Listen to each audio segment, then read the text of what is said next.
Hello students, so welcome to all of you in the class of physics. We are going to discuss the second chapter of the physics, that is current electricity. Till now we have discussed what is electric current, what is Ohm's law, drift velocity, current density. Also we have deduced the expression for the Ohm's law. Today we are going to discuss resistance. So let us discuss what the resistance is. Resistance की चीज है? देखो name ਨੂੰ देखो ध्यान ਨਾਲ, resistance resist ਕਰਨਾ, oppose ਕਰਨਾ, obstruct ਕਰਨਾ।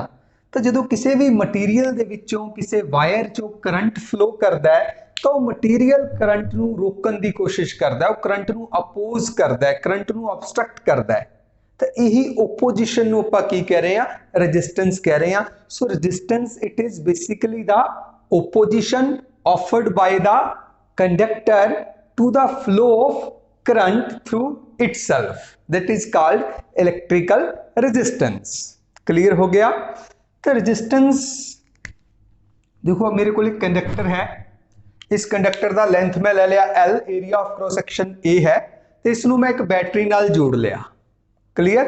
बैटरी ने कोई वोल्टेज अप्लाई की है B, जिस कारण सर्किट दे विच करंट फ्लो करेगा positive to negative, that is let us suppose I। Now what is resistance?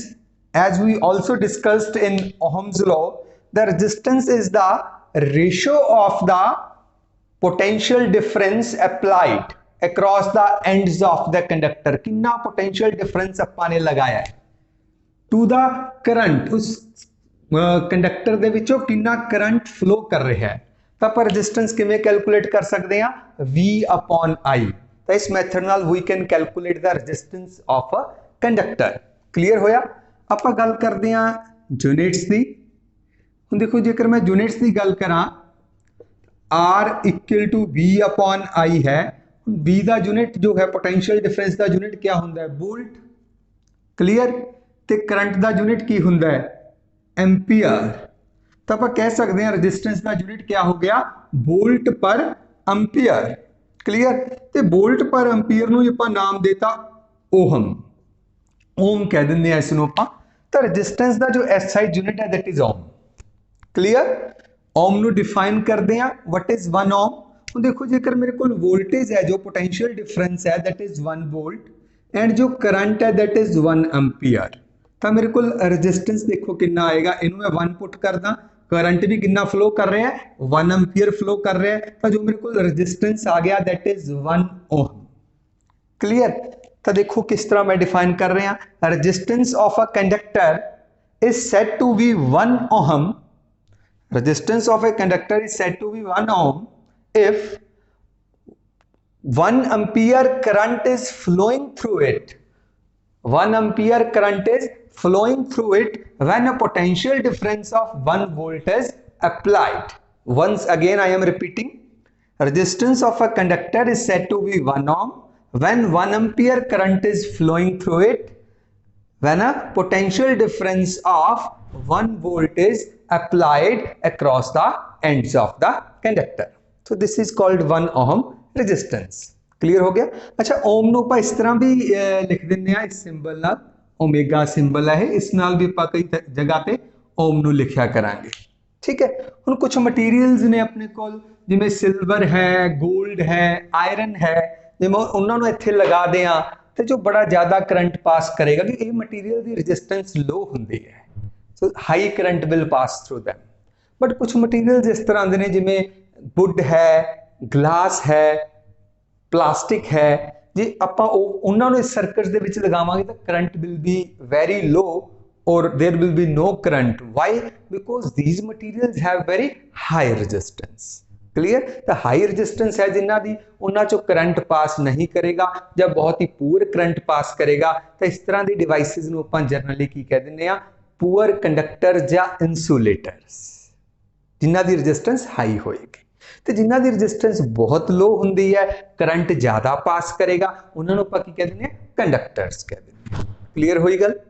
हुण इत्थे question mind they which arise हुंदा है भी ठीक है जी, कुछ मटीरियल्स ने वो करंट नूं अपोज कर रहे ने, बट क्यों? What is the reason behind it, ये ओपोजिशन क्यों है। अच्छा थोड़ा जिहा बैक जाओ, आपां पढ़िया सी जो किसी कंडक्टर दे विच करंट फ्लो कर रहा है तो बेसिकली जिहड़े इलैक्ट्रॉन्स ने वो की करते हैं, मूव करते हैं। आपां पढ़िया सी विद वेलोसिटी ड्रिफ्ट स्पीड नाल मूव करते हैं। ठीक है जी, electrons will drift towards the positive plate, discuss किया सी। हुण जदों इलैक्ट्रॉन्स ड्रिफ्ट करते हैं, मूव करते हैं तो रस्ते विच उन्हां दे की हुंदे ने, कोलिजन्स हुंदे ने। They collides with the ions with the kernels of the conductor। ਹੁਣ ਜਦੋਂ ਕੋਲਿजन ਹੁੰਦਾ ਹੈ, ਕੋਲਿजन मतलब टक्कर हो रही है, सोच के देखो ਆਪਾਂ ਭੱਜੇ ਜਾ ਰਹੇ ਹਾਂ ਤੇ ਜੇ ਮੇਰੀ ਕਿਸੇ ਨਾਲ ਟੱਕਰ ਹੋ ਜਾਂਦੀ ਹੈ ਤਾਂ ਕੀ ਹੋਏਗਾ, ਮੇਰਾ ਜਿਹੜਾ ਮੋਸ਼ਨ ਹੈ ਉਹ ਤਾਂ ਅਪੋਜ਼ ਹੋ ਜਾਏਗਾ ਨਾ ਟੱਕਰ ਨਾਲ। ਜਿੰਨੀ ਮੈਨੇ ਵੈਲੋਸਿਟੀ ਗੇਨ ਕੀਤੀ ਸੀ ਸਾਰੀ ਕੀ ਹੋ ਜਾਏਗੀ, ਲੂਜ਼ ਹੋ ਜਾਏਗੀ। I will loss my velocity, kinetic energy loss हो जाएगी। तो ਜਿਹੜਾ मतलब ਜੇ ਕੋਈ ਟੱਕਰ ਹੁੰਦੀ ਹੈ ਕਿਸੇ ਚੀਜ਼ ਦੀ ਤਾਂ ਉਹਦੇ ਨਾਲ ਕੀ ਹੈ, ਪੂਰਾ ਦਾ ਪੂਰਾ ਮੋਸ਼ਨ ਕੀ ਹੋ ਜਾਂਦਾ ਹੈ, अपोज हो जाता है। तो इस तरह इत्थे जो इलैक्ट्रॉन्स मूव करते हैं उन्होंने कोलिजन्स होंदे ने ते at every collision they will loss their kinetic energy, they have to start again. तो इस नाल उन्हां दा मोशन की हुंदा है, अपोज हुंदा है। So what is the reason behind the resistance, the collisions. Now number of collisions जिन्ने ज्यादा होंगे, नंबर ऑफ कोलिजन्स जिन्ने ज्यादा होंगे, नंबर ऑफ कोलिजन्स लार्ज होंगे, इसका मतलब जो रेजिस्टेंस है वो भी की होएगा, लार्ज होएगा। क्लियर होगी। हुण आपां नूं इह तां समझ आ गया भी जो रेजिस्टेंस है वो डिपेंड करती है नंबर ऑफ कोलिजन्स ते, पर हुण नंबर ऑफ कोलिजन्स किन्ने होणगे, नंबर ऑफ कोलिजन्स किहड़े फैक्टर्स ते डिपेंड करनगे, जां कह लो रेजिस्टेंस है जिहड़ी अल्टीमेटली किहड़े फैक्टर्स ते डिपेंड करेगी, वो आपां डिस्कस करना है। Factors affecting resistance. तो जो आप ओहम्स का लॉ डिड्यूस किया, आप एक फॉर्मूला लिख लिया सी उत्थे, R = m/n(e²) टाओ L/a। तो फॉर्मूले नाल मैं शुरुआत करदा। तो ये जो पहला फैक्टर अपने को निकल के सामने आ रहा है, that is length of the conductor L। तो इतों आप देख रहे हैं जी रेजिस्टेंस है किसी कंडक्टर की, वो लेंथ ऑफ कंडक्टर के डायरैक्टली प्रोपोर्शनल होएगी। भाव जिन्नी लेंथ ज़्यादा होएगी उन्नी रेजिस्टेंस ज़्यादा होएगी, लेंथ जिन्नी ज़्यादा उन्नी रेजिस्टेंस ज़्यादा। तो ये बारे थोड़ा विचार करिए क्यों। हुण सपोज करो एक स्ट्रीट है, सड़क है, ठीक है जी, मैं उसके बिच दी लंघन है, ओके। हुण उत्थे काफ़ी लोग भी ने, जो उसके बिचों लंघूंगा मैं उन्हां नाल टक्कर होएगी, तो जिहदे करके की होएगा, कोलिजन्स होणगे, कोलिजन करके की होएगा, मैनूं अपोजिशन मिलेगी, रेजिस्टेंस मिलेगी। हुण वो जिहड़ी सड़क है जिन्नी ज़्यादा लंबी होएगी तो उन्ने ही मेरे कोलिजन्स की संभावना ज़्यादा है। जे कोलिजन ज़्यादा होंगे तो फिर ओपोजिशन जी रेजिस्टेंस है वो भी की होएगी, ज़्यादा होएगी। तो मतलब जिन्नी इस कंडक्टर की लेंथ ज़्यादा होएगी उन्ने ही नंबर ऑफ कोलिजन ज़्यादा होंगे। जे कोलिजन ज़्यादा होंगे तो रेजिस्टेंस की होएगी, ज़्यादा होएगी। सो रेजिस्टेंस जी है directly proportional to length of the conductor. First factor clear. अच्छा हम आप गल करिए सैकेंड फैक्टर की इत्थों, दैट इज़ एरिया। तो जी रेजिस्टेंस है, resistance of conductor, it depends upon area of cross section, area of cross section of conductor. उन्हें भी देखना है एरिया केड़ा, ठीक है। जिहड़ा मेरे को कंडक्टर है, सपोज करो ये कंडक्टर है, तो ये वाला एरिया नहीं मैं ले रहा, मैं केड़ा एरिया ले रहा, ये वाला एरिया ऑफ क्रॉस सेक्शन जिहदे विच दी चार्जिज ने लंघना है। तो एरिया ऑफ क्रॉस सेक्शन जिहड़ा हैगा ए नाल आपां इस नूं डिनोट करांगे। तो जो रेजिस्टेंस है it is inversely proportional to area of the conductor. भाव जिन्ना इसका एरिया ज़्यादा होएगा, ज़्यादा थिक होएगा कंडक्टर, जिन्ना एरिया ऑफ क्रॉस सेक्शन ज़्यादा होएगा उन्ना रेजिस्टेंस की होएगा, घट होएगा। ये भी आपां देखते हैं। हुण मान लो मेरे को दो सड़कां ने, टू स्ट्रीट्स जिन्हां चों मैं लंघना है। एक जो सड़क है वो तंग है, उसका एरिया ऑफ क्रॉस सेक्शन घट है, वो तंग है। तो जब मैं वो लंघांगा तो ज़्यादा चांसिस ने, संभावना है भी मैं लोगों नाल कोलिजन करूँगा। जो कोलिजन ज़्यादा होंगे तो रेजिस्टेंस की होएगी, ज़्यादा। तो एरिया ऑफ क्रॉस सेक्शन घट तो रेजिस्टेंस ज़्यादा। अच्छा कि दूसरी स्ट्रीट है वो की है, थोड़ी जी ओपन अप है, खुली स्ट्रीट है, ओपन अप है, वह एरिया ऑफ क्रॉस सेक्शन की है, ज़्यादा है। जो ये विच दी मैं लंघूंगा, सोचो खुली है, वो ओपन अप है, वाइड है, तो उत्थे मेरे किसी नाल टकरान की संभावना की है, घट है। जे कोलिजन्स घट होंगे तो फिर रेजिस्टेंस की होएगा, घट होएगा। तो इत्थों निकल के की आ रहा है, जिहड़ा रेजिस्टेंस है जेकर एरिया ऑफ क्रॉस सेक्शन घट है तो रेजिस्टेंस ज़्यादा होएगा, जे एरिया ऑफ क्रॉस सेक्शन ज़्यादा है तो रेजिस्टेंस घट होएगा। तो रेजिस्टेंस जो है इनवर्सली प्रोपोर्शनल है एरिया ऑफ क्रॉस सेक्शन दे। क्लीयर जी, ये दो कारण आपां नूं समझ आ गए। ठीक है, हुण तीसरी गल जेकर आपां देखीए जे दोवें कारणों नूं मैं इकट्ठा करदा तो मेरे को आएगा आर प्रोपोर्शनल है एल बाय ए दे। इनू इक्वेट करने लिए मैं कॉन्सटेंट लगा लूँगा रो, तो अपने को आ जाएगा फॉर्मूला आर बराबर है रो एल बटे ए। ये जिहड़ा रो है ये रो की चीज़ है, एक कॉन्सटेंट है, कॉन्सटेंट जिन्हों आप की नाम दे रहे हैं resistivity, resistivity of material, of material. जे आप उपर वाले रिलेशन नूं ध्यान नाल देखिए तो ये अपने को रजिस्टिविटी निकल के भी आ जाऊगी। रजिस्टिविटी की चीज़ है, मैं किनू रजिस्टिविटी कह रहा, देखो आ फैक्टर एल आ गया, फैक्टर ए आ गया, तो आ जिहड़ा सारा फैक्टर है ये भी कितना ना कितने रजिस्टेंस नूं अफेक्ट करेगा। ये फैक्टर नूं आपां की नाम दे रहे हैं, इसे फैक्टर नूं मैं की कहा रजिस्टिविटी ऑफ द मटीरियल कहा है रो। तो रो है अपने को M upon N E square tau. Clear जी, रजिस्टिविटी रो। हुणे रजिस्टिविटी है जिहड़ी देखो ये इसकी लेंथ ते डिपेंड नहीं करती भी लेंथ कितनी है, एरिया कितना है। फॉर्मूले नूं देखो ध्यान नाल आ वाला देख लो, इत्थे देखो ये ना तो लेंथ ते डिपेंड करती है ना एरिए ते डिपेंड करती है। तो रजिस्टिविटी किहड़े फैक्टर्स ते डिपेंड करती है आप थोड़ा डिस्कस कर लीए। रजिस्टिविटी तो नवी टर्म अपने को आ रही है रजिस्टिविटी, तो रजिस्टिविटी रो नाल डिनोट कर रहे हैं। फॉर्मूला अपने को निकल के आ गया m upon N E square tau, this is resistivity. ये देखो जो एम है ये तो मास ऑफ इलैक्ट्रॉन है, तो कॉन्स्टेंट है। ई है जिहड़ा चार्ज है इलैक्ट्रॉन का 1.6 इंटू 10⁻⁻19 ये भी कॉन्स्टेंट है, इनू भी छड़ दिए। तो जी रजिस्टिविटी है पहली गल अपने को निकल के आ रही है, it is inversely proportional to n. N मतलब नंबर डेंसिटी ऑफ इलैक्ट्रॉन्स। ये यूनिट वॉल्यूम दे विच किन्ने इलैक्ट्रॉन्स ने, number of इलैक्ट्रॉन्स per unit volume. तो जिन्ने हम देखो ध्यान नाल इनवर्सली प्रोपोर्शनल है, तो जिन्नी हुण नंबर डेंसिटी इलैक्ट्रॉन्स की ज़्यादा होएगी ज़्यादा इलैक्ट्रॉन्स होणगे। क्लीयर, तो डेफिनेटली जो इलैक्ट्रॉन ज़्यादा ने, इलैक्ट्रॉन्स ही कैरीयर्स ने, उन्होंने करंट नूं कैरी करना है, तो फिर की होगा करंट ज़्यादा होएगा। जो करंट ज़्यादा होएगा तो फिर रजिस्टिविटी की होएगी लो होएगी। So if number density of electrons is large that means current is large, that means resistivity is low. Clear, तो resistivity is inversely proportional to number density of electrons. तो number density इलैक्ट्रॉन्स की हुण किस ते depend करेगी, material ते, भी ये मटीरियल केड़ा है। ये आयरन च कुछ होर होएगी, कॉपर च कुछ होर होएगी। ठीक है जी। दूसरा फैक्टर आप देख रहे हैं resistivity is inversely proportional to tau, this is average relaxation time. आप इस बारे पहला पढ़ चुके हैं पिछले लैक्चर दे विच। मतलब की है भी दो मान लो एक इलैक्ट्रॉन का कोलिजन एक इत्थे होया है, अगला कोलिजन इत्थे होया है, तो दो कोलिजन दे विच जिन्ने टाइमली वो रिलैक्स कर रहा सी उन्होंने पर रिलैक्सेशन टाइम कहा सी। हुण देखो जिन्ना रिलैक्सेशन टाइम ज़्यादा होएगा इसका मतलब बहुत टाइम तक कोलिजन नहीं होया और रिलैक्स जा रहा है, तो नंबर ऑफ कोलिजन्स ने जो नंबर ऑफ कोलिजन्स उन्ने ही की होणगे घट होणगे। क्लीयर होगी गल। ओके, सपोज करो मैं एक सड़क पे जा रहा, पहला कोलिजन इत्थे होया, अगला कोलिजन मेरा 10 सेकंड बाद हो रहा है, अगला कोलिजन फिर 12 सेकंड बाद हो रहा है, तो इसका मतलब मैनू काफ़ी टाइम लग रहा है collision they which number of collisions घट होणगे। पर जी इस तरह हो रहा है पहला कोलिजन इत्थे होया, दूसरा कोलिजन मेरा 2 सेकंड बाद हो गया, थर्ड कोलिजन फिर 1 सेकंड बाद हो गया, रिलैक्सेशन टाइम घट है, इसका मतलब नंबर ऑफ कोलिजन्स की ने ज़्यादा नहीं। क्लीयर, तो जिन्ना रिलैक्सेशन टाइम ज़्यादा होएगा नंबर ऑफ कोलिजन्स लैस होणगे। जो नंबर ऑफ कोलिजन्स लैस होणगे का मतलब रजिस्टेंस भी की होएगी, रजिस्टिविटी की गल कर रहे हैं, रजिस्टिविटी की होएगी लैस होएगी। तो resistivity is inversely proportional to relaxation time. तो जो रिलैक्सेशन टाइम है भी अलग अलग मटीरियल लई अलग अलग होएगा, ये भी मटीरियल की नेचर पर डिपेंड करता है। क्लीयर होगी गल। तो इत्थों अपने को निकल के आ रहा है जो रो फैक्टर है ये किस ते डिपेंड करेगा, नेचर ऑफ मटीरियल। आप मटीरियल केड़ा लिया, कॉपर लिया, सिल्वर लिया, गोल्ड लिया, प्लास्टिक लिया।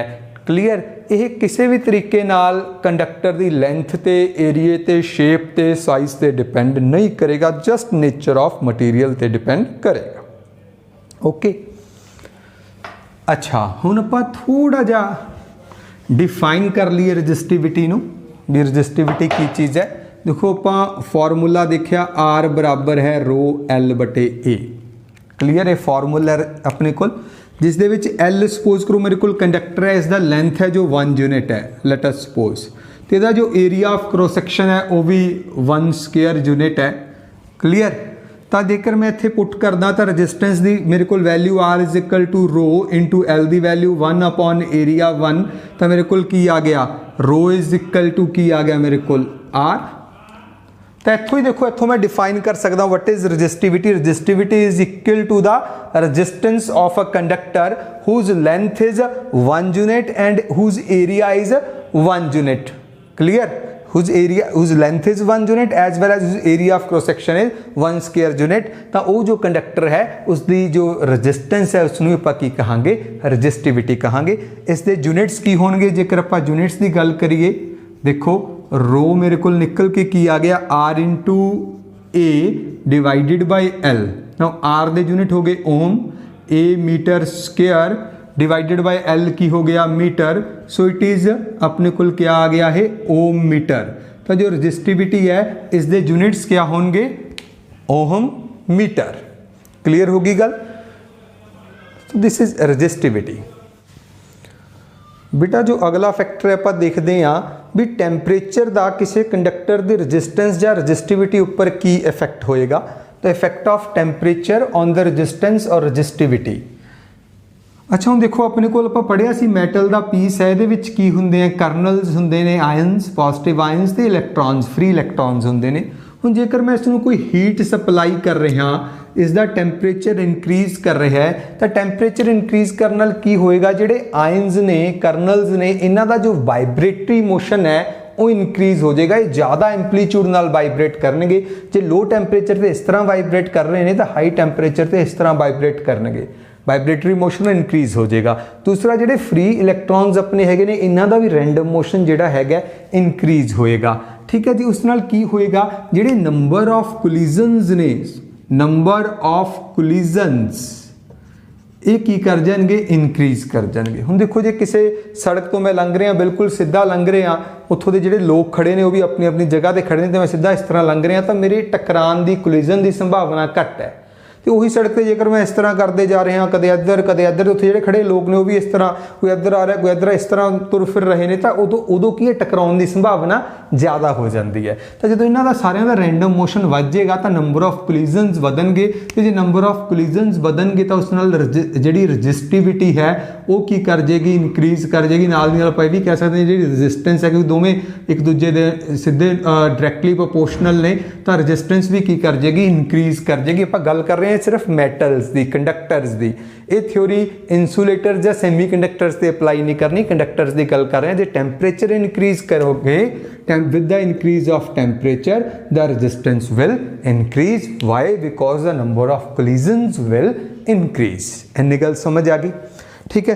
हुण मैं जेकर ग्राफ ड्रॉ करा वेरिएशन ऑफ रेजिस्टेंस और रजिस्टिविटी, इस साइड ते मैं रजिस्टिविटी लै रहा ਜਾਂ ਆਪਾਂ रजिस्टेंस भी लै सकते हैं, तो इस साइड ते मैं टैंपरेचर लै रहा, temperature x axis, y axis ते रजिस्टेंस। तो जो ग्राफ है वो ग्राफ कुछ इस तरह का बनता है। ओके। तो हम ग्राफ में जेकर आप ध्यान नाल देखिए तो की नज़र आ रहा है, डेफिनेटली चीज़ तो नज़र आ रही है भी टैंपरेचर इंक्रीज करने नाल जो रजिस्टेंस है या रजिस्टिविटी है वो की कर रही है, इंक्रीज कर रही है। This we can read.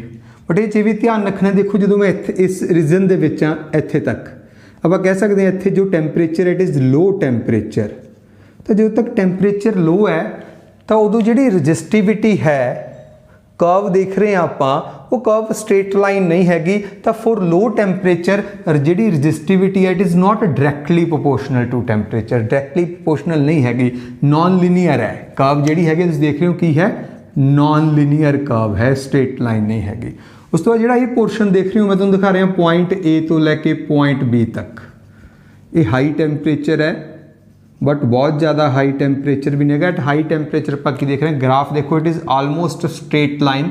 तो इत्थे जो रजिस्टिविटी है या रजिस्टेंस है it is directly proportional to temperature है, लीनियरली प्रोपोर्शनल है, graph as a straight line. ठीक है। तो इस बाद जो आप वैरी हाई टैंपरेचर पर चले गए, वाले रीजन आप देख रहे हैं वैरी हाई टैंपरेचर। इत्थे again you can see the graph is not a straight line, non linear graph है फिर अपने को, नॉन लीनियर। तो इतने देख रहे हो टैंपरेचर इनक्रीज करना, रजिस्टिविटी बहुत तेजी नाल इनक्रीज कर रही है, नॉट डायरैक्टली प्रोपोर्शनल। तो इतने भी ग्राफ है जो नॉन लीनियर ग्राफ बनेगा। So this is the variation of the resistivity और resistance with temperature. Clear? Okay. तो चलो हुण आपां फॉर्मूला देखते हैं। तो इसका फॉर्मूला है that is R is equal to R naught 1 plus alpha T minus T naught. ये कुछ टर्म्स आपां क्लीयर कर लिए। जो R है it is the resistance at temperature T degree Celsius. R naught है जो it is the resistance at temperature T naught degree Celsius. T degree Celsius ते T नॉट डिग्री सेल्सियस ते। तो 1 plus alpha T minus T naught. T naught जो भी initial temperature है, T final temperature. Alpha जिहड़ा है इसनूं कहा जाता है temperature coefficient of resistance, temperature coefficient of resistance. तो इत्थों जे मैं थोड़ा सॉल्व करा तो देखो की आएगा मेरे को, R is equal to R naught, bracket open करते हैं, plus R naught alpha T minus T naught. Clear हो गया? तो ये R नॉट इधर आके माइनस होएगा, R minus R not is R naught alpha T minus T naught. ये R नॉट नीचे आके डिवाइड हो गया, इतों मैं अल्फा फाइंड आउट कर सकदा। तो मेरे को इतों अल्फा निकल के की आ जाएगा R minus R not divided by R not T minus T not. So this you can write on your copies the alpha which we call temperature coefficient of resistance. It is R temperature resistance at T degree Celsius minus R naught resistance at T naught degree Celsius upon R naught original resistance at T naught T minus T naught. Clear? ਹੁਣ ਜੇ ਆਪਾਂ ਇਸ ਨੂੰ define करना हो, it is very important term. इसनों define करते हैं आप की चीज़ है। देखो इट इज़ द, ये देखो ध्यान नाल उपर की हो गया, चेंज इन रजिस्टेंस। एक ही चीज़ है अपने ओरिजिनल रजिस्टेंस, एक ही चीज़ है राइज इन टैंपरेचर। तो आप किमें डिफाइन करांगे? Temperature coefficient of resistance is defined as the change in resistance per unit original resistance per degree rise in temperature. ਇਹਦਾ मीनिंग की है फिजिकली, इस तो की पता लगता है अल्फा तो भी जेकर टैंपरेचर 1 डिग्री चेंज होंदा है, टैंपरेचर के 1 डिग्री चेंज होने नाल रजिस्टेंस ते की इफेक्ट पएगा। What will be the effect on the resistance when temperature changes by 1 degree. Clear हुई गल? टैंपरेचर चेंज का रजिस्टेंस ते कितना इफेक्ट पैना अल्फा तो पता लगता है। ओके, हुण जेकर अल्फा की वैल्यू बहुत लार्ज है, अल्फा की वैल्यू की है लार्ज वैल्यू है, तो इसका मतलब क्लीयर है भी टैंपरेचर इनक्रीज करने नाल जिहड़ी रजिस्टेंस है ये बहुत ज़्यादा इनक्रीज करेगी। जेकर अल्फा की वैल्यू स्मॉल है तो इसका मतलब की है टैंपरेचर इनक्रीज करने नाल रजिस्टेंस की वैल्यू घट इनक्रीज करेगी।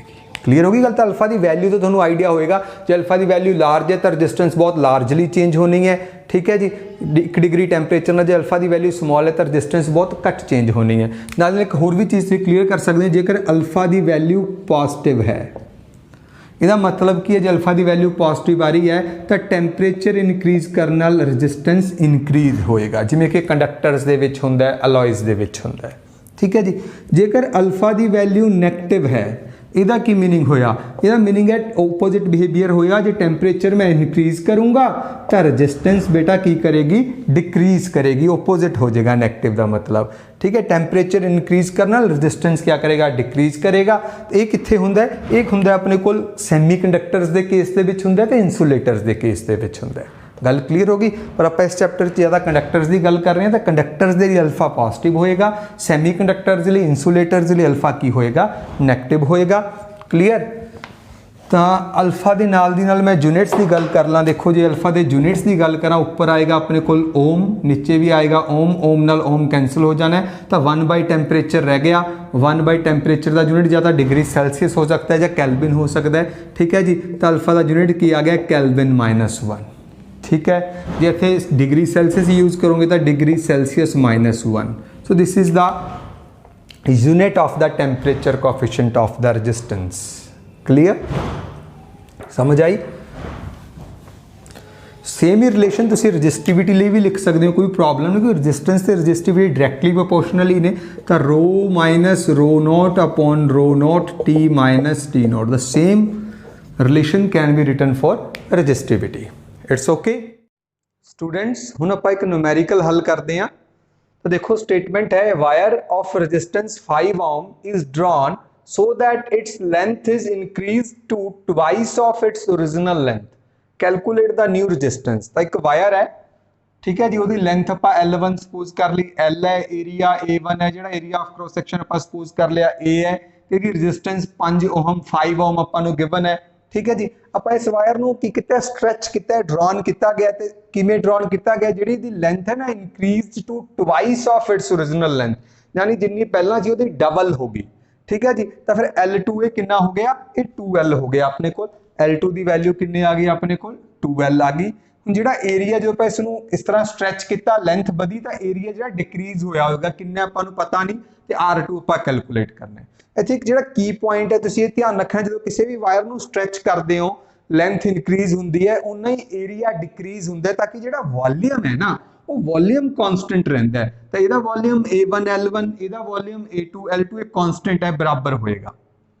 A1 ਦੀ ਵੈਲਿਊ A ਹੈ, L1 ਦੀ ਵੈਲਿਊ L ਹੈ, A2 ਦੀ ਵੈਲਿਊ A2 ਆਪਾਂ ਫਾਈਂਡ ਆਊਟ ਕਰਨਾ ਹੈ, L2 ਦੀ ਵੈਲਿਊ ਕੀ ਆਪਣੇ ਕੋਲ ਹੈ 2L ਹੈ, ਆਪਾਂ ਪੁੱਟ ਕਰਤਾ, ਤਾਂ ਆਪਣੇ ਕੋਲ A2 ਕਿੰਨਾ ਆ ਗਿਆ, A/2 ਆ ਗਿਆ। ਤਾਂ ਇਹਦਾ ਏਰੀਆ ਆਪਣੇ ਕੋਲ ਨਿਕਲ ਕੇ ਆ ਗਿਆ ਹੁਣ A/2, ਠੀਕ ਹੈ ਜੀ। ਹੁਣ ਜੇ ਮੈਂ ਇਹਦੀ ਰੈਜ਼ਿਸਟੈਂਸ ਤੇ ਫਾਰਮੂਲਾ ਲਗਾਵਾਂ R1 दैट इज रो, ਇਹਦੀ ਰੈਜ਼ਿਸਟਿਵਿਟੀ ਹੋਏਗੀ L1/A1, ਤੇ ਜੇ ਇਹਦੀ ਰੈਜ਼ਿਸਟੈਂਸ ਦੇਖਣੀ ਹੈ R2 that is row L2/A2, क्योंकि सेम वायर है, उसे वायर ਨੂੰ स्ट्रैच किया है, तो रजिस्टिविटी चेंज नहीं होएगी, मटीरियल सेम है, सो रो सेम लगेगा। नाउ की करना है, divide this by this, R2/R1, rho cancel हो जाएगा, तो की आएगा L2/A2 डिवाइडेड बाय L1/A1, ठीक है जी। तो ये ऊपर चला जाएगा A1 L2 into A1 divided by L1 into A2, values put करो।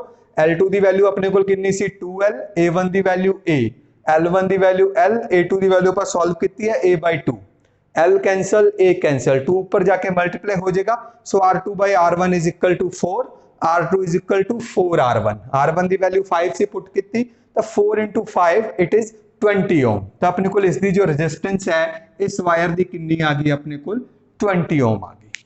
क्लीयर हुई जी गल। तो बड़ा सिंपल जिहा न्यूमेरिकल सी। इस तरह के होर भी न्यूमेरिकल्स ने जिहड़े तुसीं बुक दे विच ट्राई करो, ज़्यादा तो ज़्यादा प्रैक्टिस करो, जिन्ना प्रैक्टिस करोगे उन्ना तुहाडा न्यूमेरिकल के उपर ग्रिप है जिहड़ा अच्छा होएगा, ठीक है। बाकी आपां अगले लैक्चर च पढ़ांगे। Thank you.